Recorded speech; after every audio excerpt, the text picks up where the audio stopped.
നടത്തിക്കൊണ്ടുവന്ന സംഘടനകൾ ഇന്നതൊക്കെയാണ് എന്നവർ പറയും. എന്തേ അവരെ കൊണ്ടങ്ങനെ പറയിപ്പിക്കാൻ കാരണം?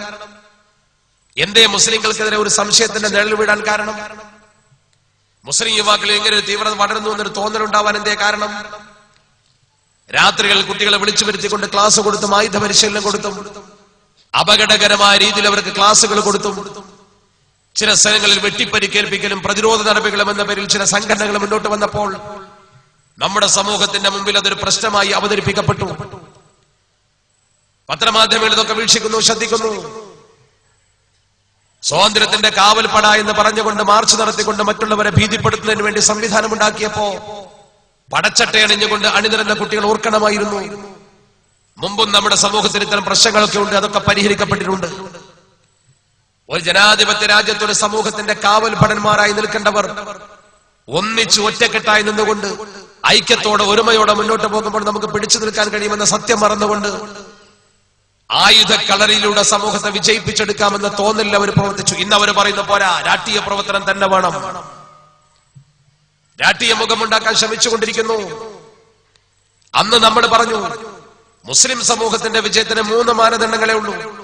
ഞങ്ങളൊക്കെ അന്ന് മുതൽ ഇന്ന് വരെ പ്രസംഗിച്ച കാസറ്റുകൾ പരിശോധിച്ചാൽ അറിയാം.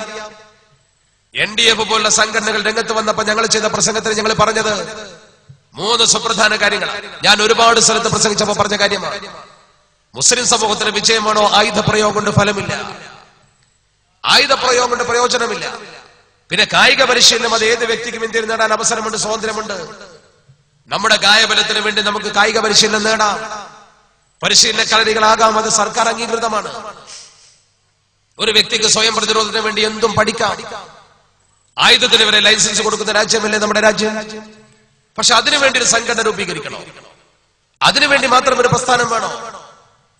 അങ്ങനെ ഒരു പ്രസ്ഥാനം രൂപീകരിച്ചുകൊണ്ട് യുവാക്കളെ കൊണ്ടുവന്നവർക്ക് ക്ലാസ് കൊടുത്തുകൊണ്ട് വികാരം വിജൃംഭിപ്പിച്ച് ചെറുപ്പക്കാരുടെ ചോര തിളപ്പിച്ചു നിർത്തുന്ന ഏർപ്പാട് നമ്മുടെ സമൂഹത്തിലുണ്ടായി. ഞങ്ങൾ അന്ന് പറഞ്ഞു 3 കാര്യങ്ങൾ. 1, മുസ്ലിങ്ങൾക്ക് ഐക്യം വേണം. നിങ്ങൾ 100 രാഷ്ട്രീയ പാർട്ടികളായി പിളർന്നു നിൽക്കരുത്. നമ്മുടെ ശക്തി ക്ഷയിപ്പിക്കാൻ വേണ്ടി നമ്മളെ വെട്ടിമുറിക്കാൻ ആളുകൾ വരുന്നുണ്ട്, മുസ്ലിങ്ങളെ ഭിന്നിപ്പിക്കാൻ ആളുകൾ വരുന്നുണ്ട്. 2ാമത്തെ, നല്ല വിദ്യാഭ്യാസം നമുക്ക് വേണം.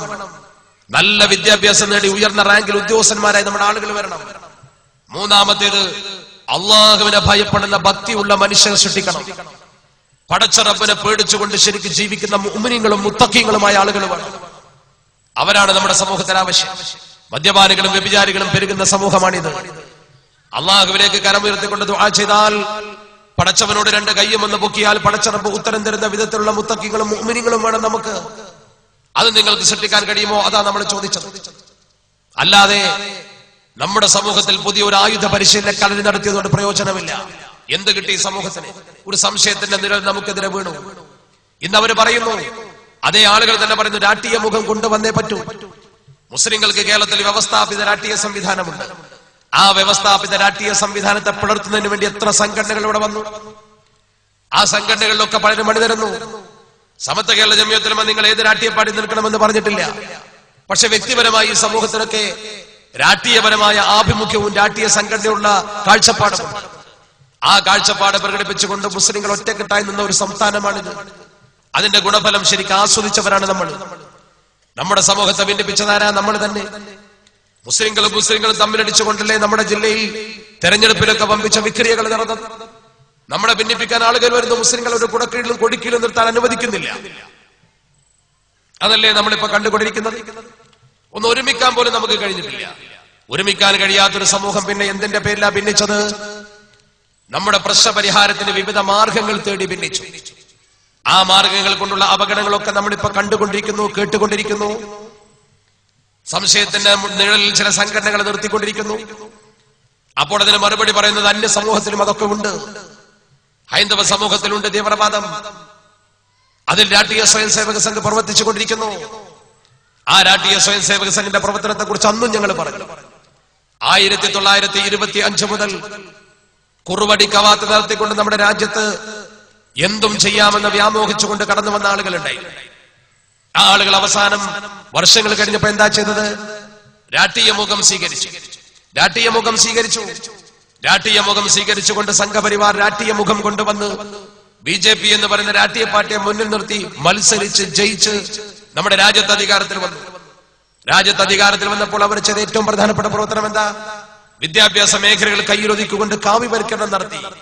ചരിത്രം തിരുത്താൻ ശ്രമിച്ചു. തലമുറകളെ ആക്രമിക്കാൻ പറ്റിയ ഏറ്റവും വലിയ ആയുധമാണ് ചരിത്രവും വിദ്യാഭ്യാസവും.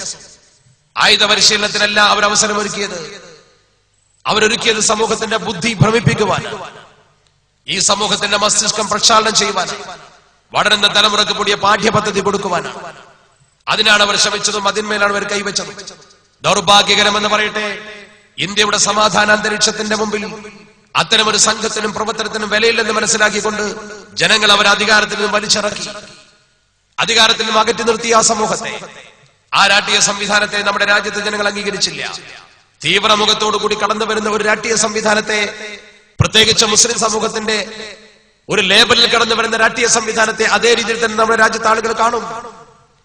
അങ്ങനെ കാണുമ്പോൾ നമ്മുടെ സമൂഹത്തെ സംബന്ധിച്ചിടത്തോളം സംശയത്തിന്റെ നിഴൽ അവർക്ക് മീതെ എപ്പോഴും ഉണ്ടാകും. നേരെ മറിച്ച് കേരളത്തിലോ പരമ്പരാഗതമായി മുസ്ലിം സമൂഹം രാഷ്ട്രീയമായും സാമൂഹ്യമായും വിദ്യാഭ്യാസപരമായും ഒക്കെ മുന്നോട്ട് വന്നത് 100% ഒരു സമാധാനത്തിന്റെ ചട്ടക്കൂട്ടിലാണ്. കൊല്ലും കൊലയും നടത്തിക്കൊണ്ടോ തിരിച്ചടിച്ചുകൊണ്ടോ അല്ല. എന്നാൽ ഇസ്ലാമിക സമൂഹത്തെ സംബന്ധിച്ചിടത്തോളം ഇസ്ലാമിക ജിഹാദും ഇസ്ലാമിക പ്രവർത്തനവും ഒക്കെ ചർച്ചയാവാറുണ്ട്. ഇസ്ലാമിൽ ജിഹാദില്ലെന്നോ കിതാലില്ലെന്നോ നമ്മൾ പറഞ്ഞിട്ടില്ല. ഇസ്ലാമിൽ ജിഹാദുണ്ട്, കിതാലുണ്ട്. പക്ഷേ ഈ ജിഹാദും കിതാലും ഒക്കെ നടപ്പാക്കാൻ ഇസ്ലാമിക ഭരണകൂടവും ഇസ്ലാമിക സംവിധാനവും ആവശ്യമാണ്. ആ ഇസ്ലാമിക ഭരണകൂടത്തിന്റെ സംവിധാനത്തിന്റെ നടപടിക്രമങ്ങളുടെ ഭാഗമാണ്. അപ്പോൾ നിസ്കരിക്കാനും നോമ്പ് നോൽക്കാനും ഇസ്ലാമിക ഭരണകൂടം വേണ്ടേ എന്ന് ചോദിക്കും. നിസ്കാര നോമ്പാദി കർമ്മങ്ങളെ സംബന്ധിച്ചിടത്തോളം വൈയക്തികമായ ഒരു മനുഷ്യൻ ചെയ്യേണ്ട പ്രവർത്തനങ്ങളും സാമൂഹ്യമായി ചെയ്യേണ്ട പ്രവർത്തനങ്ങളുമുണ്ട്. വൈയക്തികമായി ചെയ്യേണ്ട പ്രവർത്തനങ്ങൾ ഏത് രാജ്യത്താണെങ്കിലും എവിടെയാണെങ്കിലും വ്യക്തിപരമായി അവന് ചെയ്യാം. അവനെ സംബന്ധിച്ചിടത്തോളം ഈ സമൂഹത്തെ ബാധിക്കുന്ന ജിഹാദും കിതാലും പോലെയല്ലത്. അത് രണ്ടും തികച്ചും വ്യത്യസ്തമാണ്. ക്രിമിനൽ നടപടിക്രമങ്ങളും സിവിൽ നടപടിക്രമങ്ങളിലും വ്യത്യസ്തതയുണ്ടല്ലോ. രണ്ടും വ്യത്യസ്തമാണ്. മറ്റുള്ളവരെ ബാധിക്കുന്ന വിഷയത്തിൽ അള്ളാഹുവിന്റെ പരിശുദ്ധ ദീനിന് വ്യക്തമായ കാഴ്ചപ്പാടുണ്ട്. ഇസ്ലാമിനെ പറയിപ്പിക്കുന്ന ഇസ്ലാമിന്റെ പ്രബോധന പ്രവർത്തനത്തിന് എന്തെങ്കിലും ഭംഗം വരുന്ന രീതിയിലുള്ള യാതൊരു സമീപനവും നമ്മുടെ കയ്യിൽ നിന്നുണ്ടാകാൻ പാടില്ല. അങ്ങനെ ഉണ്ടായാൽ നമ്മൾ സംശയത്തിന്റെ നിഴലിൽ നിൽക്കേണ്ടി വരും. ഇസ്ലാമിന് തുറന്ന പുസ്തകം പോലെയാണ്. അള്ളാഹുവിന്റെ പരിശുദ്ധ ഹബീബ് അഷ്റഫുൽ ഖൽഖ് മുത്ത് മുഹമ്മദ് മുസ്തഫ സ്വല്ലല്ലാഹു അലൈഹി വസല്ലമ തങ്ങൾ പഠിപ്പിച്ച പരിശുദ്ധ ദീൻ. അതുകൊണ്ട് ഇന്ന് നമ്മുടെ കടമ എന്താണ്? ഇന്ന് എന്റെയും നിങ്ങളുടെയും ഏറ്റവും പ്രധാനപ്പെട്ട കടമ, ഒന്നാമത്തെ കടമ ഇസ്ലാമിന്റെ ശരിയായ മുഖം മറ്റുള്ളവർക്ക് പറഞ്ഞു കൊടുക്കുക. ഒന്നാമത്തെ കടമ അതാണ്. ആ കടമയിലേക്ക് ആദ്യമായി എനിക്ക് സൂചിപ്പിക്കുവാനുള്ളത്, നമ്മുടെ പ്രിയപ്പെട്ട ചെറുപ്പക്കാരെല്ലാവരും ശക്തമായി മുന്നോട്ട് വന്ന് ഇസ്ലാമിനെ കുറിച്ച് ആദ്യം പഠിക്കണം. നമ്മുടെ മതം എന്താണെന്ന് മറ്റുള്ളവർക്ക് പറഞ്ഞ് മനസ്സിലാക്കി കൊടുക്കണം. അള്ളാഹുവിന്റെ പരിശുദ്ധ ഖുർആൻ നമ്മളെ പഠിപ്പിച്ച യാഥാർത്ഥ്യം എന്താണ്? ഏറ്റവും പ്രധാനപ്പെട്ട ഒന്ന്, ഒരിക്കലും പരിശുദ്ധ ദീനുൽ ഇസ്ലാമിനെ ബലം കൊണ്ട് പ്രചരിപ്പിക്കാൻ കഴിയില്ല എന്നതാണ്. ഇന്ന് പലരും തെറ്റിദ്ധരിച്ചിരിക്കും. ഒരുപാട് ആളുകൾക്ക് തെറ്റിദ്ധാരണയുണ്ട്. നമ്മോട് തന്നെ സംസാരിക്കുന്ന നമ്മുടെ മുസ്ലിം സുഹൃത്തുക്കളിൽ പലരും വളരെ തെറ്റിദ്ധാരണയോട് കൂടിയാണ് സംസാരിക്കുന്നത്. എന്നോട് തന്നെ ചോദിച്ചിട്ടുണ്ട്. നമ്മുടെ അടുത്ത സഹപ്രവർത്തകരായ അധ്യാപകരിൽ ചിലർ, നിങ്ങൾ ആളുകളെ പീഡിപ്പിച്ചും പൊന്നാലിൽ കൊണ്ടുപോയി തൊപ്പിയിടിക്കുകയല്ലേ? നിങ്ങൾ ലോകത്ത് ചെയ്യുന്ന പ്രവർത്തനം അതല്ലേ? ആളുകൾക്ക് പണം കൊടുത്ത് പെട്രോൾ ഡോളർ ഒടുക്കി അറബി പണം കൊണ്ടുവന്ന് പള്ളി കെട്ടുക, അറബികളുടെ പണം കൊണ്ടുവന്ന് ആളുകൾക്ക് കൊടുക്കുക, നിങ്ങൾ ജനങ്ങളെ ഭീഷണിപ്പെടുത്തുക, അങ്ങനെയല്ലേ മുസ്ലിങ്ങൾ ആളുകളെ ഇസ്ലാമിലേക്ക് ആകർഷിക്കുന്നത്? അവരങ്ങനെ സംശയിക്കുന്നു. കാരണം അങ്ങനെ കേട്ടുകളി അവർക്കതാണ്.